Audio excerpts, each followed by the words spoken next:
Welcome, parents. Parenting is a journey with no finish line. Once you're parents, you are always a parent. You can never set timelines and no planning works. You have to be flexible and ready all the time. I remember when I delivered, my doctor saying for the next 2 years, your baby is the boss, which means I will have to adjust my schedules and sleep based on the baby's sleep pattern. So initially, you have to follow your child's path to lead them to yours. You have to spend the kind of time in the initial years to create the bonding between you and your child. Parenting is a mix of unsaid sacrifice and sleepless nights. The purpose of parenting is to produce a generation better than ours. And we can create a generation better than ours only if you have given our generation the right hand holding, support, and guidance with a sense of security from time to time for them to be emotionally stable individuals.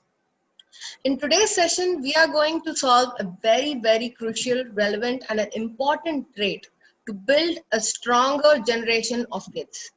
We are going to address the topic how to raise emotionally strong future kids and why a sense of security and bonding is very crucial between the 0 to 2 years category. We will also be discussing about the child's milestones and panic signs to watch out for. Hello parents, I am Deepika Sharma, founder of DreamLadder.in. We are a one-stop shop parenting solution platform which houses everything you require based on your child's age. You will find key milestones, that is what to expect from your child in terms of development and how to encourage them to the next stage. Red flags, which are the warning signs you must look out for and talk to your doctor to ensure there is nothing to worry. In development enhancers, you will have world-class products which kids will love playing, and by introducing this to your kids, you can avoid any form of development lag and delay. So these products are carefully handpicked by experts and with in-depth research. So please go ahead and explore and shop for the best deals. Click on DreamLadder on your browser, or we are leaving all the important links below from DreamLadder.in for you to navigate easily. Today with us, we have Mrs. Vani Sukumar, who is an experienced child psychologist with 33 years of enriching experience in the field and has extensively worked with parents, schools, and NGOs across the country. She has won several awards for 10 years of dedicated service by Vidyasagar, which is an NGO based out in Chennai. Ma'am, it is our privilege to have you with us. Welcome to Dream Ladder. We would love to listen to your journey. Thank you, Deepika. Namaste to the parents and a very, very hearty welcome to all of you. I'm privileged to work with you. I'm so happy to work today with Deepika. Dream Ladder is a good place to associate with, and I'm so glad I've got this opportunity with all of you. So, thank you, ma'am. Thank you. It's our pleasure. To start with, ma'am, we are all aware that this generation is facing the most challenging parenting journey due to time stringencies, as both are working couples and have very limited time to spend with their kids. So with the available time, how should kids build the bonding and make them emotionally strong individuals in the initial 0 to 2 years category? Oh, that's a very interesting question, because I think my expertise has been in social emotional development. And I believe that social emotional development is the key to success in everybody's life. Right. So parenting plays a very, very major role in that. And how do we identify? We need to understand that as a parent, the first question I would like to ask myself when I had a kid was, how happy I was during my course of 9 months, the 3 trimesters. Was I a very happy, emotional person? Was I socializing? And was I just ready to have this baby in my arms? These 9 months make a lot of difference to the child, and that's why mostly the parents really pamper the daughter. They take her out, they get her what she likes to eat. There are lots of things that the traditional parents do. And it's important for you to also express if you have any fears about the delivery and things like that at that time, and speak it out with your spouse, with your parents, or the doctor and all that. But the most important thing is, are you looking forward? How happy are you? And are you looking forward to that beautiful creation of God in your arms after the delivery? Now, this emotional quotient is like a big credit bank in your account. When you have that emotional quotient with you, you're constantly able to give. Otherwise, it becomes a debit bank. Oh, So you wonderfully need to, said. yeah, Wonderful. I need to, because when the child cries, you should have the emotional quotient to nurture, make the child secure, and make him feel so good, saying, "I'm there for you. You don't have to worry." So the emotional quotient is a very, very important step. And the first thing that really happens is the adbhutam. When you hear the birth cry and you see this wonderful baby just put into your arms, that moment I'm sure all of you would have enjoyed. And I'm sure from that moment onward, it has built up a very big rapport positively for all of you. So I would like to say that it's an extremely happy and very wonderful journey in parenting. So as long as you have the emotional quotient, then your child is always a happy child. So you will find she enjoys everything, or he enjoys everything that you do for him. How do they, bond with you? And the first year of their journey is a very, very important thing. Like, you need to understand that the smallest cry, you just need to hold the baby in your arms. And that is the security that brings about not just the bonding, but relieves the pain or the fear or the anxiety of the child. So touch as a sensory input makes a very important aspect of bonding with the mother and the child. And also with the father. It is not only the mother, it is also with the father. The child also needs to be bonding equally well with the father. Just carrying the child and nurturing makes a lot of difference. So the touch is a very important part of this journey between 0 to 1 year, I would say. And even later, of course. This is very important in the first year. Secondly, I think it's very important for all of us to understand how do we recognize if a child has a fear. Like, I would like to give an example of a particular child who was, crying only at night. And the parents could not identify why this child was crying. And the child was okay during the day, just about 7-8 months old, but very unhappy at night. The moment you put him in the crib, the child used to cry and cry and cry. So he was taken to the pediatrician. The parents just couldn't decipher what was going wrong. And then one day when they went to the psychiatrist, the pediatrician, and came back home, the parents couldn't understand why only when he's put in the crib there's a problem. So they cleaned the crib, they changed the bed, they did a lot of things, but still the crying wouldn't stop. So the father very innovatively decided that he's going to sleep in the crib that day to check what went wrong. So when he did that, he realized that when the lights are off, there was a certain kind of a glow light seeping into the room. And also there was a picture in the room that the child would see. And that picture probably was what was causing this. It was just a guess. But once they removed that, the child slept well. So you see, it's a very beautiful example to understand how the fears, anxieties of your child develop, and how to decipher or solve them is a big journey. Every time it happens, you have to brainstorm. Parenting is a very creative process. So that is one thing. And then to understand that your child can never be compared to any other child. That's very important. Yes. Yeah, the social smile for your child might come in 2.5 months, another child it may be 3 months, or maybe just 1.5 months. So these are milestones to look for. And the social smile is the first step to understand that things are okay. The child is able to recognize the mother initially. So these are all very important steps to understand the emotional part of the child's development. And when the children grow up, we tend to go to our friend's house, put them along with their peers. Maybe you have another friend who has a child who's 10 months old, and you try to bond these children socially. Yes. So when that happens, we need to be very careful, because each child has a specific specific developmental pattern and a specific need to sort out their fears. So here's one child who was very scared of a soft toy. The moment you put a soft toy, the child would start screaming. But the same child, another child of the same age who was with this child was okay with this. He could play with it. He could, just keep holding it for a long time. But this child had some fears. So once you understand that that is what is happening, you need to give a lot more time for the child to grow up and accept that soft toy much later. So you can't say, okay, he's taking it, he's too small to understand that. So even as a very small child, we need to understand how the fears develop. Like recently, my son was telling me about his own child. She's only about 7-8 months old now.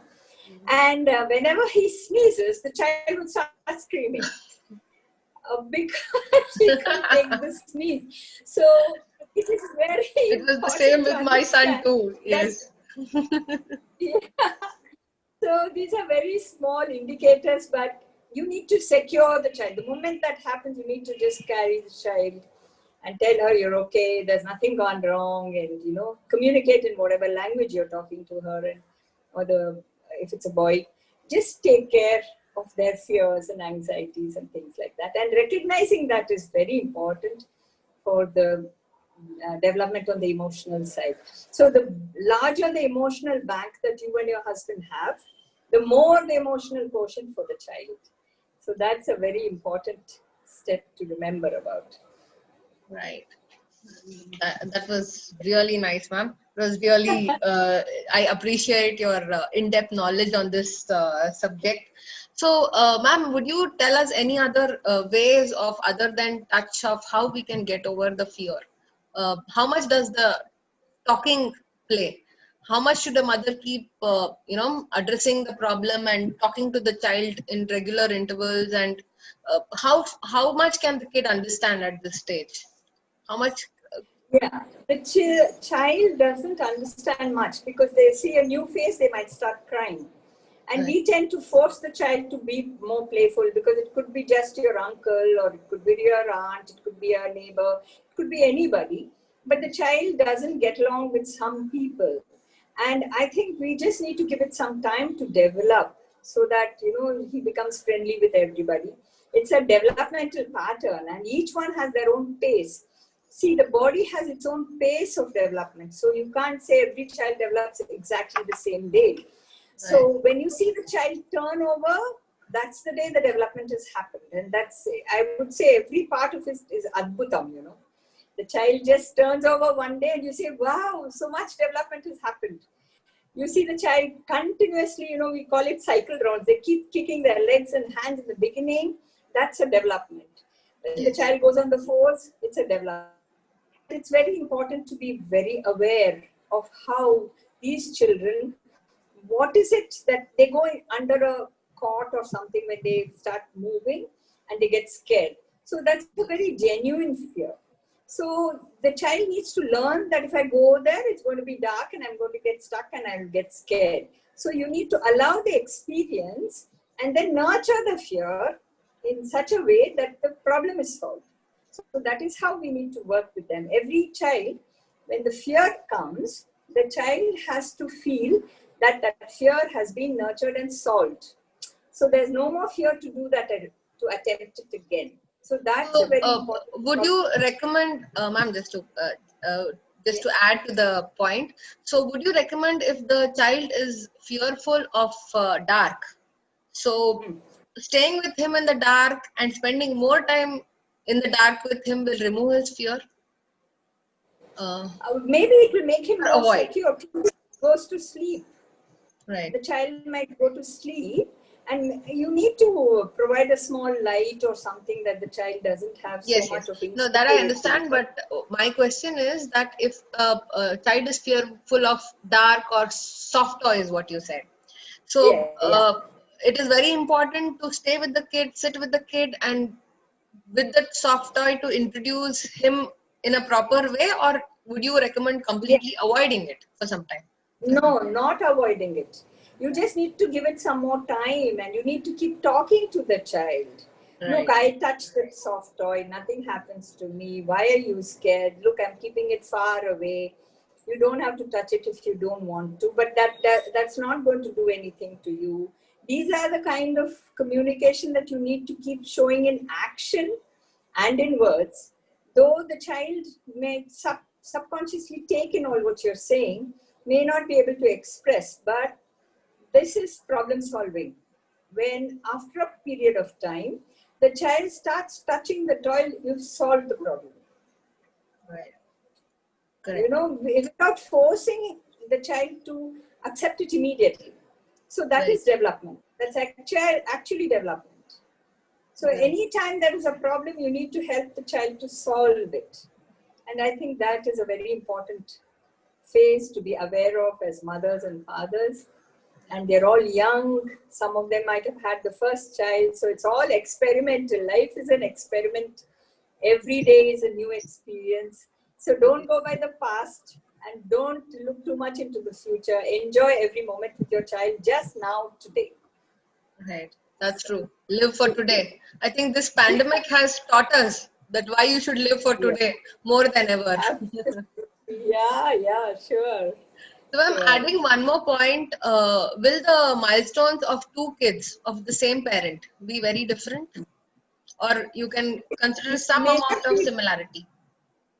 There will be similarity. There could be slight delays in one child and not the other. Like the child starts babbling and the mother can get so worried that, already her child is babbling and my child is not even showing that sign of speech. But it might take a little, maybe another month later he might do it. So, there's no need to get anxious about these milestones. But you need to understand the unique pattern. And if you go back to your parenting, like I would like to say that I come from a large family. So my mother was a very, very great source of inspiration for all of us. She had told me that one of her children didn't speak till 4 years. Okay. And those days they didn't have all this therapy and all that. And she was extremely worried, but she couldn't do anything. She was very helpless. She kept watching and she kept motivating the child to talk. But in the 4th year, he spoke so well, and that's it, no going back.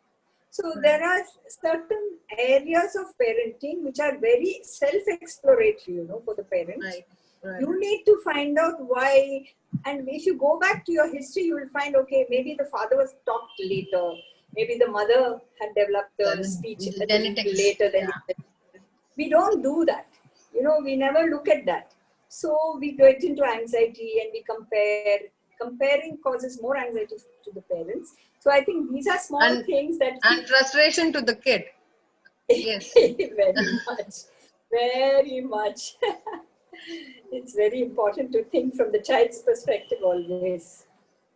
And holistic development is also very important. It's just not motor development. It is emotional development, social development. It's also the speech and hearing. Hearing is also very important. The child needs to, by about 6 months, should be able to understand the discrimination between a bell and another soft toy making a noise, or another toy making a noise. Right. So one he might enjoy, the other he might not. So you can do this. Discrimination tells you the child's hearing is good, and he's got discrimination in the hearing process also. So these are all small milestones that you can keep an eye for and look at these things. Yeah? Yes, that's very true. Yeah. I remember with my little experience, I had a friend whose daughter could not speak till 5 years. And they took it a little lightly. They didn't look at it as a hindrance at all. So they were thinking, both were working couples, that we are not able to give much time to our child. So maybe, with time, when once she starts going out to school, she might start talking. But then later they found out that she had a hearing disability. Okay. So it is very important at every stage to watch out for things and to get help at that required time, so that your child does not suffer. Because a child who speaks 200 to 300 words in the 2nd year or the 3rd year The same thing might not happen in the fifth year, isn't it, ma'am? Have you experienced anything of such a thing? No, no. What I'm saying is hearing and speech are very connected. Right. One needs to hear your own voice. So if there is a hearing problem, you can detect it in the early stages itself. The child won't respond to the name, won't turn around, won't look at your eyes. So that itself is an indication that there is a hearing problem, and that will definitely affect the speech. So these are all alarms that the parents have to look for. Generally, I don't think you should get anxious about it, but watch out and observe your child very keenly. You'll be able to find out if these kind of problems are there. And it's very important to look at the holistic development in that point. Right. And I think these are all things that come naturally. Like that's true. Don't you read up so much on blogs and books and whatnot before parenting, after parenting, and there's a complete lot of information in your head. But your child is so unique. No theory fits into practice in totality. So every child is so unique that what the theory says may be very true, but not for your child. Or it may be exactly the same thing, or it could be just a little difference. But practice, as you know, even all the psychological theories that we learn, when we try to practice them, you'll find when you apply that to a certain person, there are a lot of differences. There are gaps in practice and the theory. The theory is perfectly right. That's true. But the practice is very unique. So a parenting journey is one of the best journeys one can go through in this life.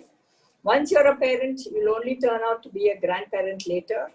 And it's no thing like thinking that, okay, my child is educated, now he's married, now it's all over. It doesn't end there. Even if the child is married and settled in some other place, you still have the parenting angle to that journey and that relationship and the bonding. So parenting is a beautiful lifelong process, which I hope all of you are enjoying every moment and continue to enjoy. Absolutely, ma'am. Absolutely. And ma'am, can you tell us at what stages in 0 to 2 category should the parents reach out for a doctor or a child psychologist? Okay. Now, prolonged delivery. The psychiatrist or the pediatrician who sees the child as soon as it's born will definitely tell you, because there could be some problems with the child because there was a prolonged delivery, or the child's birth cry was not healthy, or the child cried much later, or whatever. So the birth cry is the first indicator. Prolonged delivery, then the first birth cry. And as the child develops, whether the child is feeding properly. If the child is not sucking properly during breastfeeding for the first 3 to 4 months, that's also an indicator where you have to get worried about whether you have to take the child and find out why that was happening. It's a very natural process. But you also need to understand that there are positive indications in development. So when the child, by the time he's 3 months or she's 3 months old, gets into a regular pattern of 3 hours feeding. And that part is very, very important. It might take a little time for your child, but once the 3-hour pattern is established, then you're very comfortable because the child knows, okay, I'm full now. So I need to, take some rest. He might go off for a nap and then get up and play. So the pattern is established, and the child stopping to drink milk is a very important decision making that the child does. This is an indicator which is very important. The child might throw away the bottle or not have enough and say he doesn't want it. These are all decision making processes. So don't force the child to drink more. Allow the child to develop the sense. Yeah, just allow comfort level of the child. And even when you start feeding a little bit of fruits or something, the child might like one fruit and not the other. So we all read up books and we tend to think all the, you have to give him the taste and develop the sensory organ. Don't be in such a hurry. It's a long process. You have so much time in the world to do all that. So giving the taste is fine. to see the first reaction. If you give a little lemon piece, child might do that, and that's very healthy. But keep on doing that again and again is not a nice thing for the child. So it's like, it's all experiment and experience. So it's a journey of very creativity. A lot of creative parenting has to come into this. You're brainstorming both together, because sometimes the husband gives a different angle, the wife gives a different angle, but both together make the sense to how you deal with the child. So both are equally important. Both the parents are equally important. Right. Thank you, ma'am. It was indeed a pleasure talking to you. I'm sure today's session would have been, the best session we have had till date, for all the parents to, create that bonding between them and their baby. So, the key takeaways from today's session are: parenting cannot be outsourced. You can take help, but it is completely your responsibility. Parenting is a lifelong process, so it is a bonding for lifetime. Touch is very important, emotional development in the first year, and building a sense of security will remove fears from your child. So carry your baby around and make them secure. Thank you, ma'am. It was indeed a pleasure having you at Dream Ladder. I hope you enjoyed our session. Yes, very much. I'm very happy to have done this for you today, and I would continue to be supportive of Dream Ladder, because I think it's very important for parents to ask questions, and I think we should allow them to, maybe they can send you some questions and you can base our next Yes, ma'am. Yes, ma'am. Surely we will come up with more live sessions so that we have live audience. We have live audience here. So we will be leaving Mrs. Because Vani it Sukumar. becomes a one-sided thing, and they might be having so many. Sorry, ma'am. Can you come again?